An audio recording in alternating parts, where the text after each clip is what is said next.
ये हमारा government of India ministry of railways का मैनुअल है, manual for fusion welding of rails by aluminium thermic process, eighty process. ये हमारा इसका कंटेंट है, देखिएगा ध्यान से। कंटेंट आपका जनरल केस में introduction, scope, selection of the rail, मतलब किस रेल को हम लोगों को सिलेक्ट करना है, execution of joints at site, operation subsequents to welding, acceptance tests, sample test joint, आपका अदर रिक्वायरमेंट्स, प्रिकॉशंस, डिफेक्ट कौन कौन से आ सकते हैं, और check list of inspection of 80 welds. तो जनरल केस में बाकी हमें जो, मैं केवल आपको पूरा कोड तो नहीं पढ़ा सकता हूँ, लेकिन इसमें फिलहाल मैं आपको वही दिखाऊंगा जो हमें रिक्वायरमेंट होता है साइट पर। एनेक्चर 1 में हमें दे रखा procedure for training and certification of department welders by TPP Lucknow, आपका proforma for thermit welding register, ये पढ़ाऊंगा आपको मैं, और check list for inspection of the 80 weld 38। बाकी मैं आपको इसका कंप्लीट जो ये हमारा मैनुअल है, इस मैनुअल का PDF का जो लिंक है वो आपके डिस्क्रिप्शन बॉक्स में दे भी दूंगा। बाकी location of marking of non gauge face of welds की फिगर्स वगैरह मैं सब दिखाऊंगा आपको।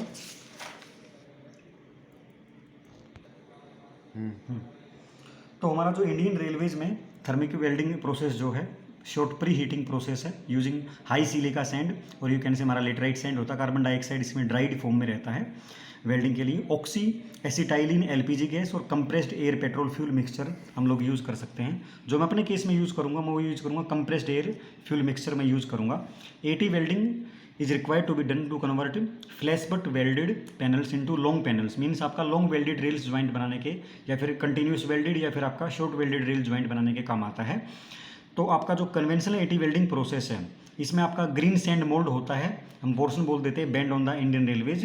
एल्यूमिनोथर्मिक वेल्डिंग टेक्निक जो है ये short pre heating process use करती है। 75R ये लोडिंग केस है, 75R एंड आपका 90R लोडिंग है हाई रेल सेक्शंस का, और non standardise for 60R rails के लिए। वेल्डिंग ऑफ 60R रेल्स आप में आप इसका green sand mould, scope of such welding is very limited, इसलिए हम लोग जनरली 75 और 90R की प्रोसेस को जनरली यूज़ करते हैं। स्कोप आपका जनरल केस में हम लोग इसमें नई और पुरानी सभी रेल्स को वेल्ड कर सकते हैं, both new as well as the second hand rails. Before welding हम लोगों को चेक करना पड़ता है अलाइनमेंट, और अलाइनमेंट की हमारी end bends of the rails are within, आपकी सारी लिमिट्स इसमें दे रखी हैं। 0.5 mm, 0 mm और 0.5 mm plus minus lateral direction में आपका 1 मीटर स्ट्रेट एज से हम लोग इसको चेक करते हैं। तो जो हमारा ये USFD टेस्ट बाद में करना पड़ेगा, that is ultrasonic flow, FLAW आएगा यहाँ पर, it's my mistake, detection test. Fish bolts must be eliminated as far as possible, भाई हम लोगों को पहले फिश बोल्ट्स को यहाँ पर रिमूव करना पड़ेगा before welding of the rails, फिर उसके बाद USFD टेस्ट करवाना पड़ेगा। Tolerance in the new rail dimensions आप लोग ध्यान से देख लीजिएगा, भाई जिस भी ग्रेड 880 है, 880 का मतलब क्या होगा, उसकी 90 मेगापास्कल अल्टीमेट टेंसाइल स्ट्रेंथ होगी। आपकी ग्रेड 1000 है, 100 अल्टीमेट और 100 मेगापास्कल उसका अल्टीमेट टेंसाइल स्ट्रेंथ हो गया। बाकी क्रोम मैग्नीशियम और क्रोम वेंडेनियम एलॉय स्टील ये आपके जनरली क्रॉसिंग्स पे और पॉइंट्स पे लगते हैं जनरल केस में। बाकी ऑब्सोल्यूट रेल सेक्शंस और जो भी आपकी 50 साल से पुरानी हैं उनको वेल्डेड नहीं किया जाता है। Rail shall be free from the corrosion और एक्सेस वियर। तो जनरली हम 60 किलोग्राम की रेल यूज़ करेंगे। नॉर्मल हाइट उसकी दे रखी है, minimum height of old rail, आपका width of head rail, minimum width of head of the old rail. Limit of lateral wear आपकी ये टेबल 2 में दे रखी थी ऊपर सारी कंप्लीटली। आपकी जो रेल है shall be tested before welding with USFD detector, ultrasonic flow detector, apart from visual inspection. Visual inspection के अलावा हम लोगों को USFD टेस्ट के लिए भी देखनी पड़ेंगी। जहाँ पर हमारे क्रैक्स या फ्लोज होंगे have not be detected during visual और USFD एग्जामिनेशन, उनको ही ends of the second hand rails should be suitably cropped, means उनको आपकी क्रॉपिंग करनी पड़ेगी, उनको साफ करना पड़ेगा, so as to eliminate the fish bolt holes. जो आपकी रेल एंड्स हैं shall be cut using sawing और यूजिंग एब्रेजिव डिस्क। आपको मैं कटिंग वाली जो वीडियो है रेल को कैसे कट किया जाता है वो आपको इसके डिस्क्रिप्शन बॉक्स में उसका लिंक दे दूंगा।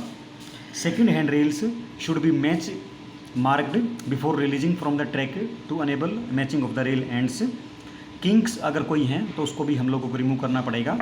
Rolling mark on the web of rail shall be checked, भाई उसमें कहीं पर मतलब मीन्स आपको पूरा कंक्लूजन ये है कि रेल आपकी फ्री होनी चाहिए हर एक प्रकार की जो भी आपकी ऑब्स्ट्रक्शन है उनसे।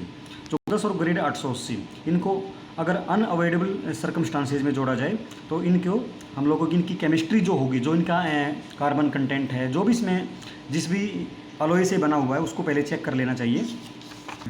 जो भी कैंडिडेट वेल्डिंग करेगा उसकी ट्रेनिंग होनी चाहिए thermit portion plant TPP northern railway Lucknow में, और thermit welding centre TWC south central railway आपका विजयवाड़ा। आपका ओनली आरडीएसओ सर्टिफाइड पास्ड या portion should be used for welding. अभी मैं आपको दिखाऊंगा पोर्शन की जो आपकी पर्ची होगी, जो आपकी स्लिप होगी, वो भी मैं आपको दिखाऊंगा। तो ये देखिए, ये हमारी ये ओटी वेल्डिंग की थर्माइट वेल्डिंग पोर्शन, इसकी हर एक पोर्शन के ऊपर ये आपके आरडीएसओ अप्रूव्ड होते हैं सब। Portion number, batch number, date of manufacture, किस सेक्शन के लिए यूज़ हो रहा है, technique, something each and everything आपका क्लियरली मेंशन होना चाहिए। आपका गैप बिटवीन द रेल्स के बीच में आपका गैप कितना रहना चाहिए। जनरल केस में आपका 50 ± 1 से 75 ± 1 आपका जनरल गैप में रहना चाहिए। वैसे आप SWR कैटेगरी में, आप इस पर्टिकुलर वीडियो में आपको SWR का प्रोफाइल दिखाऊंगा, तो वहाँ पर आपका ये 25 ± 1 mm का जनरल गैप में रखा जाता है। वैसे LWR और CWR के लिए आपके गैप्स सामने दे रखे हैं। अगर आपकी इन सिटू वेल्डिंग है रेल फास्टनिंग्स के लिए फॉर एटलीस्ट 5 स्लीपर्स, तो हम लोग को either side of the proposed weld shall be loosened, means आपको उसको लूज करना पड़ेगा। 5 स्लीपर्स इधर उधर के लूज करने पड़ेंगे।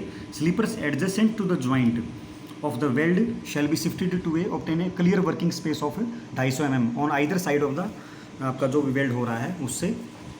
लेटरल अलाइनमेंट, उसके बाद हम लोग इसका अलाइनमेंट करते हैं। 2 rail ends after alignment shall be with in, आपका लेटरली आपका जो गैप रहना चाहिए वो रहना चाहिए आपका 0.5 mm ±, जब आपका 1 मीटर स्ट्रेट एज से हम चेक करेंगे।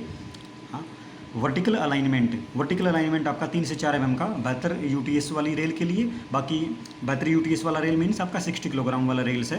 And 2 to 2.4 mm for higher UTS rails के लिए, 90 UTS रेल है तो उसके लिए आपका 2 से 2.5 और 2.4 mm का गैप रहना चाहिए जब आपका 1 मीटर स्ट्रेट एज के साथ चेक करेंगे।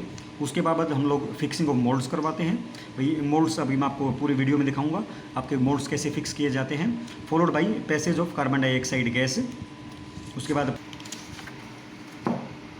प्री हीटिंग का आपका जो टेम्परेचर है वो टेम्परेचर आपका जनरल केस में 600 ± 20 डिग्री सेंटीग्रेड रहना चाहिए। प्री हीटिंग का टाइम जो है ये सबसे इंपॉर्टेंट चीज़ है।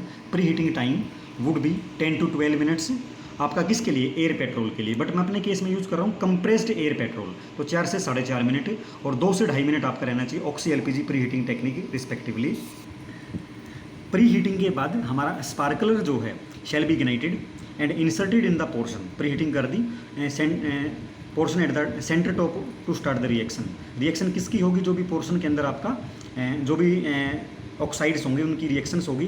और reaction shall not be vigorous और बॉइलिंग, मीन्स वो उबलना नहीं चाहिए, मीन्स वहाँ पर आपको जो भी इग्निटर है उसको बंद कर देना है।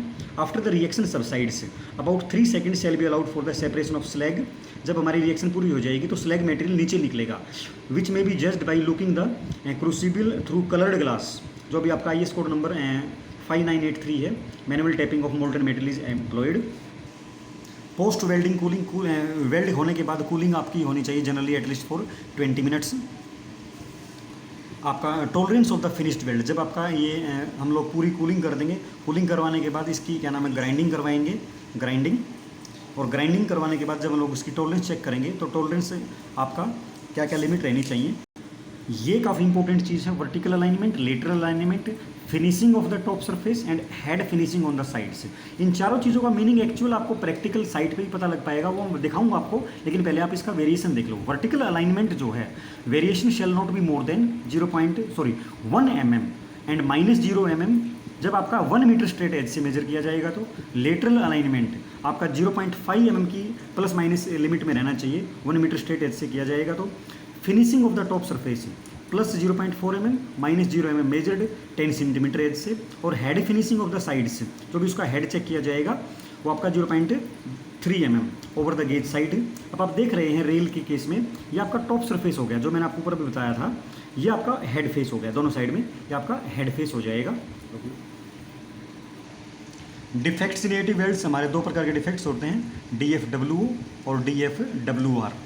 इन सब के बारे में मैं आपको USFD टेस्टिंग में बता चुका हूँ, वहाँ पर आप देख सकते हैं। Defect welded observation and defect welded removal आप देख सकते हैं।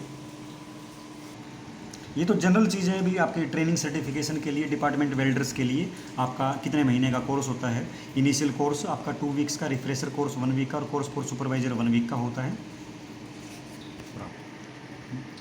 ये आपके प्री हीटिंग जो इक्विपमेंट्स हैं, क्योंकि हम लोग अपने इस केस में यूज़ कर रहे हैं compressed air petrol pre heating, तो इसमें आपका कौन कौन से इसमें पूरी असेंबली में क्या क्या रहता है।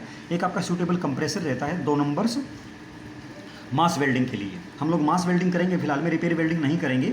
और लाइफ कितनी रहती है in the terms of joints, general case में आपके 500 ज्वाइंट्स ये एक बार वेल्ड कर देता है। टॉर्च और बर्नर जिसको बोलते हैं 2 नंबर की ज़रूरत पड़ेगी और लगभग आपकी 300 ज्वाइंट कर देता है। टॉर्च और बर्नर की जो कीज होती हैं वो 1 नंबर की जरूरत पड़ेगी, 500 नंबर ज्वाइंट करेगा। टॉर्च बर्नर का जो स्टैंड होता है 2 नंबर की जरूरत पड़ेगी, 1000 ज्वाइंट से तक ये पीरियोडिकल मेंटेनेंस इसके बाद करनी पड़ती है। और आपका जो गूज नेक अटैचमेंट वेपराइजर होता है ये 4 नंबर की जरूरत पड़ती है। 50 ज्वाइंट्स के लिए आपका ये सही रहता है। 50 ज्वाइंट के बाद इसकी मेंटेनेंस करनी पड़ती है। तो आपका जो थर्माइट वेल्डिंग के लिए आपका जो टीम रहती है compressor tank wise, general case में वेल्डर ग्रेड 1 और ग्रेड 2 का 1 नंबर होना चाहिए, वेल्डर ग्रेड 3 और स्किल्ड आर्टिसन आपका 2 होना चाहिए, हेल्पर खलासी और खलासी आपका 5 नंबर होना चाहिए, गैंगमैन आपका जितना भी वर्कलोड उसके हिसाब से होना चाहिए। कंपोजिशन ऑफ वेल्डिंग टीम आप अपने हिसाब से आप उसको ठीक कर सकते हो, एडजस्ट कर सकते हो, जो भी आपके पास अवेलेबल हो मैन पावर। सो मेरे प्यारे दोस्तों, जो मैंने आपको ये प्रोसेस दिखाया है साइट का तो आप देख ही चुके हो। ये प्रोसेस मैंने इसलिए दिखाया कि आपको सारी चीज़ें आपका क्रिस्टल क्लियर हो जाएं। तो इस प्रकार की वीडियोज़ के साथ मैं आपके साथ जल्दी ही मिलूँगा। Thank you so much, goodbye and keep learning.